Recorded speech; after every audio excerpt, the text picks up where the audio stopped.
Olá, boa noite para você que acompanha aí mais um capítulo da novela Garota do Momento. Daqui a pouquinho no L2, você vai ver que a Justiça embargou a extração de areia em um terreno que é administrado pela Igreja Católica na Praia do Francês, em Marechal Deodoro.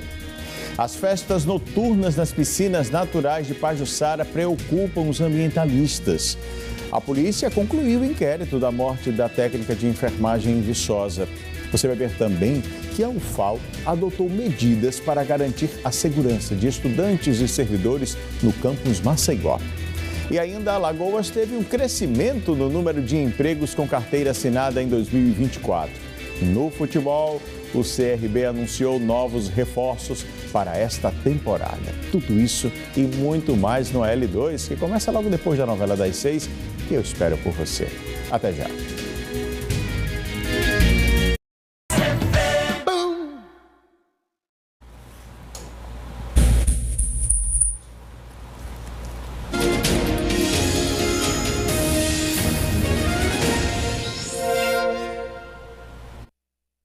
Olá, boa noite.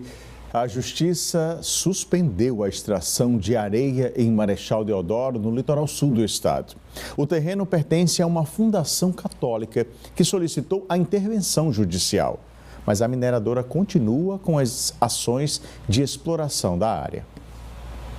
Pelo tamanho da escavação, dá para ter noção da quantidade de areia que já foi retirada aqui do sítio Bom Retiro, em Marechal Deodoro, litoral sul de Alagoas.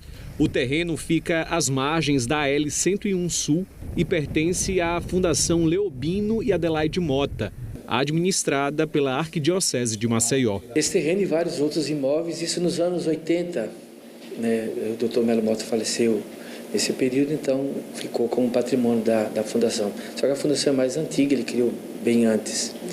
Então, repito, é um patrimônio da Fundação. A Arquidiocese não é a proprietária, é a gestora, né? A Fundação tinha um contrato com a mineradora para a exploração de areia fina, que venceu em abril do ano passado. Mesmo notificada para paralisar, a empresa continuou com as operações. A Igreja Católica precisou recorrer à Justiça, que embargou a extração da areia no local no último dia 10. O juiz deu um prazo de 24 horas após a intimação para a mineradora suspender as atividades.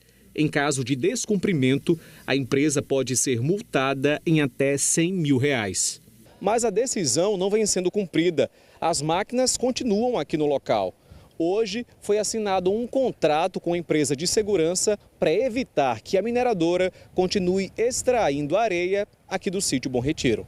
Irão estar durante os 3 turnos, é um contrato de 1 ano, né? E não só defende de quem já está presente, mas de qualquer outro tipo de invasão. É o zelo pelaquilo que nos foi dado. Nos empenhando em garantir que esses bens todos, não só esse terreno lá na Praia do Francês, essa área, mas todo o patrimônio seja de fato revertido dentro das finalidades da Fundação. Inclusive nós temos nos reunido os conselhos da Fundação dentro daquela finalidade de ajudar jovens de baixa renda. E já nesse semestre, então, já vários jovens, em todos 150, vão poder fazer esses cursos gratuitamente, né, para servirem a população a partir dos recursos da Fundação. Durante a nossa reportagem, as máquinas voltaram a trabalhar na extração do minério na área.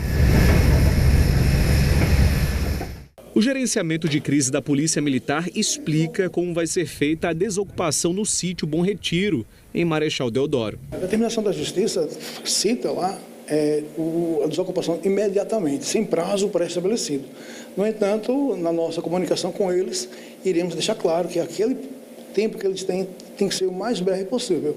Sabemos que lá tem máquinas, tem um imóvel estabelecido dentro da área que requer um certo tempo.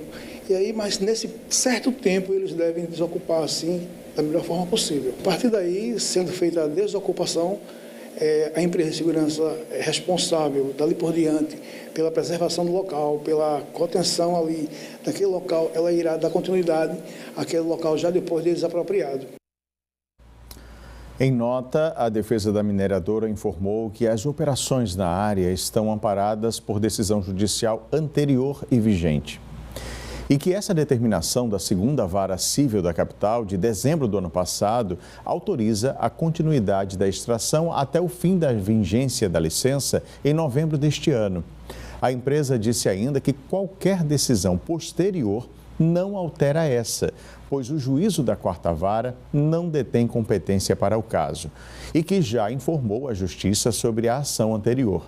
A empresa disse ainda que tem todas as licenças ambientais e que a extração mineral está regulada pela Agência Nacional de Mineração. A defesa afirmou que, conforme o Código de Mineração, a exploração mineral é autônoma em relação à propriedade do solo e disputas contratuais não interferem na continuidade da extração em áreas devidamente licenciadas.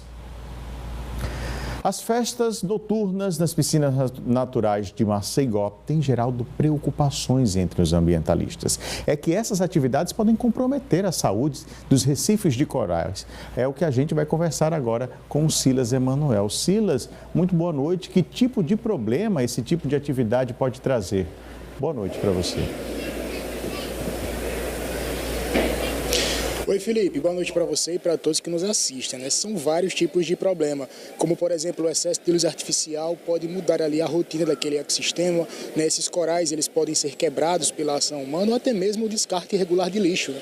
Tanto de lixo como de combustíveis fósseis, como o óleo e a própria gasolina ali dessas embarcações também. Quem vai passar mais informações para a gente sobre esse assunto é o professor e pesquisador da UFAL, Robson Santos. Professor, boa noite para o senhor. A gente está falando aqui justamente sobre esses problemas, né? E esses são alguns dos problemas que conseguem ser vistos, né? Porque existem problemas muito maiores, como, por exemplo, o tempo, né, de recuperação desses arrecifes de coral. É isso mesmo. Boa noite. A questão toda sobre esses eventos noturnos em cima do Recife, ela é bem ampla, né? O próprio uso do Recife, se for feito de maneira não sustentável, causa danos ao Recife. Por exemplo, ancoragem de embarcação, você quebra o Recife, pisoteamento, você danifica os corais, isso tudo tem um lento processo de recuperação. Além disso, o que a gente tem? Quando a gente tem festas em cima do ambiente recifal, aí é um outro problema. Porque uma coisa é você ir lá, contemplar um lugar, fazer os passeios ali no ambiente recifal, que é uma das belezas naturais aqui do nosso estado. E outra coisa é você fazer uma festa em cima dele. Quando você faz uma festa, você está trazendo luz, som para um ambiente que naquele momento seria um ambiente noturno, onde os organismos estariam descansando. Por exemplo, só pensar alguém fazer uma festa na porta da sua casa, né? Acho que é fácil essa analogia de pensar, não é tão difícil de entender como fazer uma festa dentro do ambiente recifal pode ser danoso. Mas em termos de danos mais específicos, a gente pode, por exemplo, citar, quando você coloca a iluminação em cima do lugar, você altera todo aquele ambiente. Por exemplo, tem animais que naquele momento estariam descansando, você atrai predadores, tem alguns estudos que já mostram isso, traz predadores para aquele ambiente onde eles não estariam ativos naquele momento. Você tem uma coisa super importante que é a desova dos corais. Por exemplo, a desova dos corais, ela funciona baseada nos ciclos da lua também e é noturna. Então, quando você pega e joga a iluminação ali também, você também altera esse ciclo. Isso são estudos que são feitos em várias partes do mundo. Então, a gente tem uma grande quantidade de trabalhos que mostram esses potenciais impactos, tanto do som como da luz. Então, o turismo, ele deve ser uma ferramenta de conservação também. Não quer dizer que a gente não deve usar os ambientes. A questão é só que a gente tem que fazer isso de maneira sustentável, senão a gente prejudica o próprio turismo no futuro. Tá certo então, professor. Obrigado, viu, pelos seus esclarecimentos. Então é isso aí, viu, Felipe? A gente entrou em contato com o IMA também para tentar entender o que é que vai acontecer, né? Se eles vão seguir com esse tipo de ação, de autorização de ação ou não. Mas eles não tiveram tempo hábil para responder as nossas perguntas, nossos questionamentos. Então fica aqui também essa observação e vamos seguir acompanhando, né? E o pessoal também, um pouquinho de consciência e prudência quanto a isso, né? Estou voltando com você. Sem dúvida, os órgãos de fiscalização precisam estar mais atentos e disciplinar para que essa sustentabilidade aconteça e a gente consiga utilizar esses ambientes de forma responsável. Muito obrigado, Silas, pelas informações. E a Polícia Civil já identificou e prendeu o motorista que abasteceu o carro e fugiu sem pagar em Caraíbas, no Agreste Alagoano. E de acordo com essas investigações, ele tem uma longa ficha criminal, não é isso, Carla? Muito boa noite.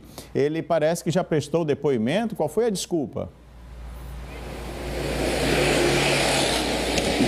Felipe, boa noite a você, boa noite a todo o estado de Alagoas. Ele prestou depoimento sim e disse à polícia que teria se assustado ali naquele momento com um carro que chegou logo depois e nesse carro teria um grupo de pessoas. Ele se assustou e saiu em disparada sem pagar a conta da gasolina. Esse homem, como você disse, ele tem uma longa ficha criminal. Ele tem 22 anos de idade, é um jovem e a maioria desses crimes é por roubo e furto, lá ali na região do Agreste mesmo, viu? A gente vai conversar agora com o delegado Acácio, que vai dar todos os detalhes para a gente dessa prisão. Delegado, boa noite. Como é que esse homem foi preso? Como é que vocês chegaram até ele? Boa noite a todos, boa noite a quem nos assiste. Esse indivíduo foi preso poucas horas depois que cometeu esse crime. Um dia anterior ele tinha furtado aquele veículo, depois ele foi para Craíbas, cometeu esse delito no posto de combustível, depois ele achou pouco, foi para Geraldo Ponciano, onde ele foi efetuar a direção perigosa, ou seja, foi efetuar o cavalo de pau, né, com o veículo. Aí ele foi preso, foi conduzido à delegacia, a gente fez o procedimento, a gente descobriu que ele havia um mandado de prisão contra ele por apropriação indébita, uma vasta ficha criminal, né? A maioria crimes contra o patrimônio, né?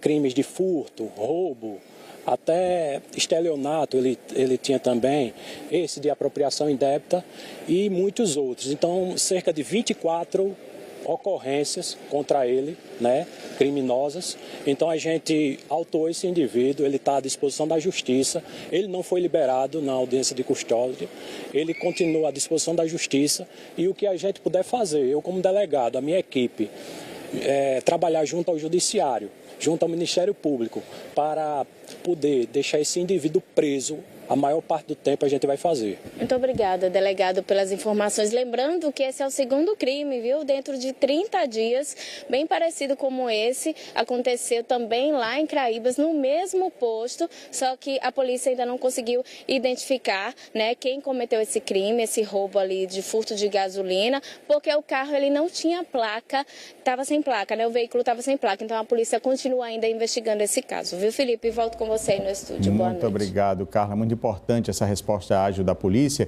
porque evita que esse tipo de crime fique impune e se prolifere por aí. Muito obrigado, viu, pelas informações. E agora a Polícia Civil concluiu o inquérito sobre a morte da técnica de enfermagem em Viçosa e o suspeito foi indiciado. O homem que confessou ter matado Niédia Natália, de 28 anos, era ex-companheiro dela. Ele foi indiciado por feminicídio.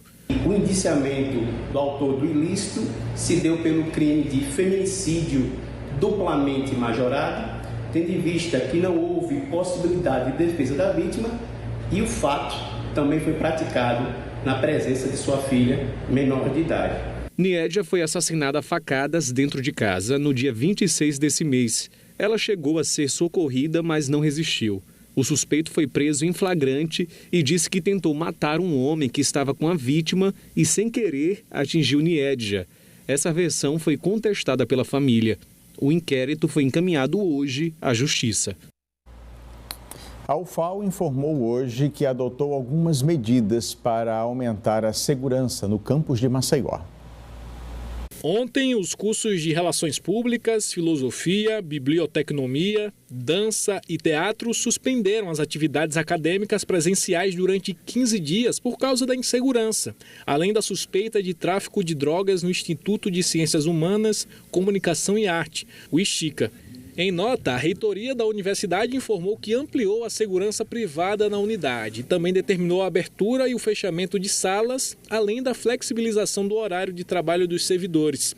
A UFAL afirmou que vai discutir o assunto na primeira sessão do ano do Conselho Superior Universitário, que vai acontecer na próxima terça-feira. Já a Superintendência da Polícia Federal disse que a manutenção da ordem pública no campus é de responsabilidade da Polícia Militar. A PF informou ainda que não recebeu até o momento nenhum ofício sobre a prática criminosa na universidade. A Secretaria de Segurança Pública de Alagoas manteve a mesma posição de ontem, que o policiamento ostensivo no entorno do campus é realizado diariamente pelo 12º Batalhão da PM, mas que a atuação dentro das dependências da UFAL é de competência da Polícia Federal. Olha, já sobre a reclamação das mudanças dos ônibus, o Departamento de Transportes e Trânsito de Maceió informou que o campus conta com a linha 4000 circular UFAL, que tem o itinerário pelas áreas interna e externa da instituição, com acesso aos pontos localizados na Avenida Lourival de Melo Mota. O DMTT disse ainda que os estudantes que utilizam o cartão Vamos Escolar também podem fazer a integração com uma das 5 linhas que continuam entrando no campus sem utilizar mais um crédito estudantil. O órgão afirmou que a frota atual está adequada aos usuários do transporte público. E a Polícia Científica trabalha para identificar os 2 corpos carbonizados que foram encontrados ontem em um carro e um canavial no Benedito Bentes. Vamos conversar com o Silas. Silas, o que a polícia sabe até agora? Olha, Felipe, não muita coisa, viu? Mas a polícia já conseguiu identificar, inclusive, o dono desse veículo, né? E ele disse, em depoimento, que esse veículo era muito mais usado pelo irmão dele do que por ele, né? Inclusive, esse veículo normalmente era alugado, né? Normalmente para algumas atividades. E naquela noite, né? Na última vez que ele entrou em contato com o irmão, ele teria dito que o irmão iria sair para alugar esse carro, inclusive com a ajuda de um outro amigo, né? Já que 2 corpos são encontrados, a dúvida, né, que se recai são que se sejam essas 2 pessoas. Inclusive, a delegada, a coordenadora da DHPP, nos mandou um vídeo explicando um pouquinho mais sobre como andam essas investigações. Vamos assistir. A equipe do local esteve presente fazendo os primeiros levantamentos, identificou o possível proprietário do veículo, um veículo Fiat Siena que estava totalmente incendiado, e as vítimas não foi possível qualificá-las na ocasião, de modo que a qualificação dela ficará a cargo do Instituto Médico Legal. A investigação ainda está no início e busca identificar a autoria e também a motivação dessas mortes. Então, Felipe, o IML informou que segue trabalhando para identificar esses corpos, né? Que a família dessas 2 pessoas, elas já entraram em contato também com o IML, dando informações para que possam talvez acelerar aí esse processo de identificação dos corpos. Nós vamos seguir acompanhando esse assunto, viu? Estou voltando com você. Muito obrigado, Silas, pelas informações. E a seguir, o número de empregos formais em Alagoas cresceu em 2024. É depois do intervalo. Até já. Edson na TV Gazeta.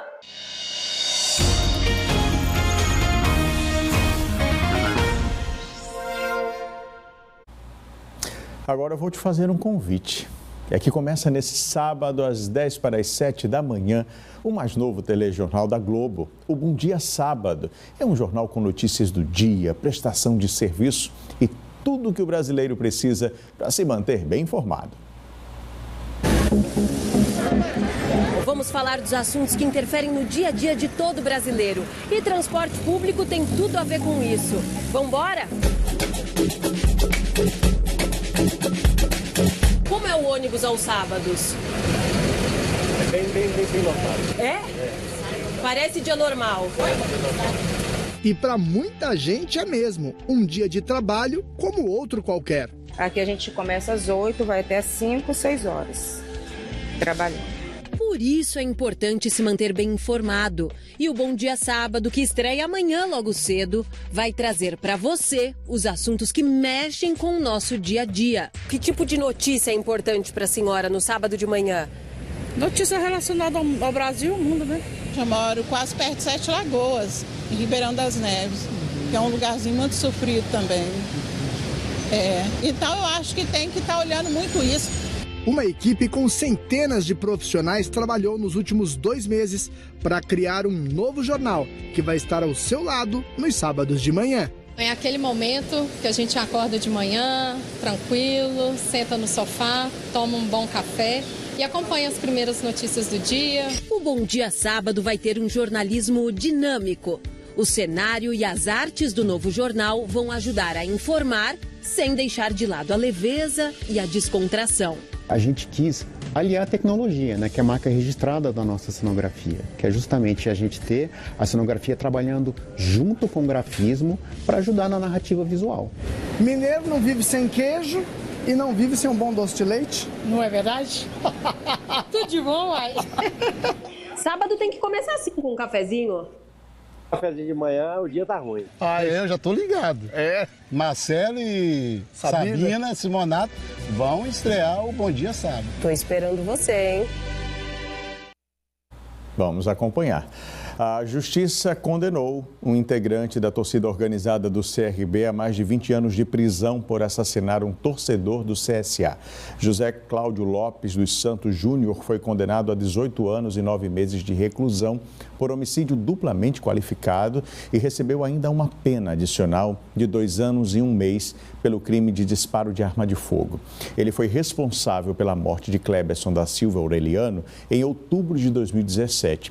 Esse crime aconteceu após uma discussão entre torcidas. E o CRB anunciou mais reforços para a temporada. O volante Igor Meritão, de 30 anos, disputou a Série A do Brasileiro do ano passado pelo Criciúma. Ele vestiu a camisa do time catarinense em 31 jogos e marcou 3 gols. O jogador também tem passagens pelo Goiás, Ferroviário e Pumas do México. E quem está de volta ao Galo é o zagueiro Segovia, de 27 anos. O equatoriano disputou a reta final da Série B pelo CRB. Ele atuou em 13 jogos e marcou 1 gol. 2024 terminou com um saldo positivo no número de empregos aqui em Alagoas. Dados do CAGED revelam que foram gerados mais de 20 mil novos postos de trabalho. Há quase um ano, a Ana Paula conseguiu emprego como auxiliar de garçom nesse restaurante. Sempre a casa cheia e a gente sempre com atenção, muita atenção, entendeu? Toda hora servindo as mesas. E antes de você vir para cá, você estava desempregada? Você já veio de outro emprego para cá? Como é que foi essa chegada aqui? Antes de eu entrar, eu estava desempregada.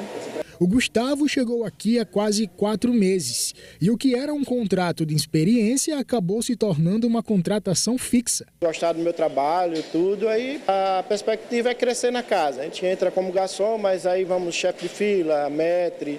Segundo dados do CAGED, órgão do Ministério do Trabalho e Emprego, divulgados recentemente, os setores do comércio e serviço foram alguns dos que mais cresceram em Alagoas em 2024.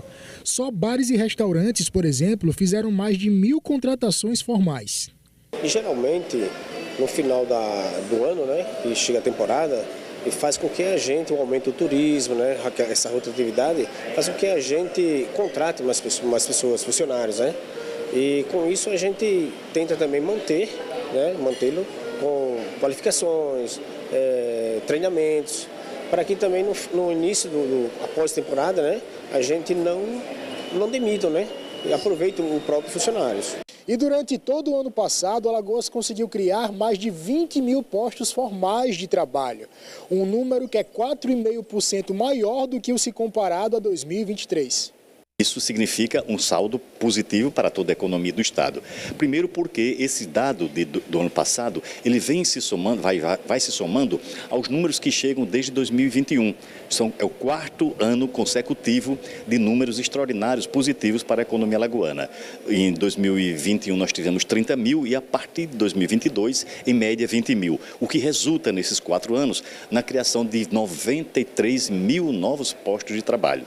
O CAGED também revelou que os jovens entre 18 e 24 anos e pessoas com maior grau de instrução foram os que mais tiveram oportunidade. No crescimento do número de empregos, é claro, evidentemente, que as empresas preferem pessoas mais qualificadas. O mercado já está ofertando, né? O mercado de trabalho oferta um número grande, cada vez maior, de pessoas que têm como ponto de corte o ensino médio completo. Hoje é quase uma pré-condição para conseguir um trabalho de carteira assinada, ter o ensino médio completo, o nível superior incompleto e também, ele cresceu muito, né, o ensino superior completo. Esses 3 segmentos já estão cada vez mais presentes nas contratações anuais e em todo esse período que nós falamos, né? E segundo ponto importante é de que as empresas alagoanas contratam mais jovens, as pessoas mais jovens, porque elas acabam de sair, né, da formação técnica profissional. O economista acredita que a abertura de novas vagas permaneça em 2025. Porque, por exemplo, os setores importantes de crescimento, como a construção civil, como o comércio varejista e principalmente como o turismo, eles são setores maduros já, que estão com uma dinâmica particular que não apresenta nenhum indicativo de que haja um declínio, que possa acontecer um declínio. Então, o que vai acontecer? Uma repetição deste ano. Mas a economia tem os seus altos e baixos, conjunturas diferentes, ninguém pode prever, não pode afirmar, mas há uma lógica de que se reproduzir este ano o mesmo número que o ano passado, ou um pouco maior, não será uma novidade. Bacana, né? E o L2 dessa sexta-feira fica por aqui. Uma boa noite para você e um final de semana excelente. Até segunda.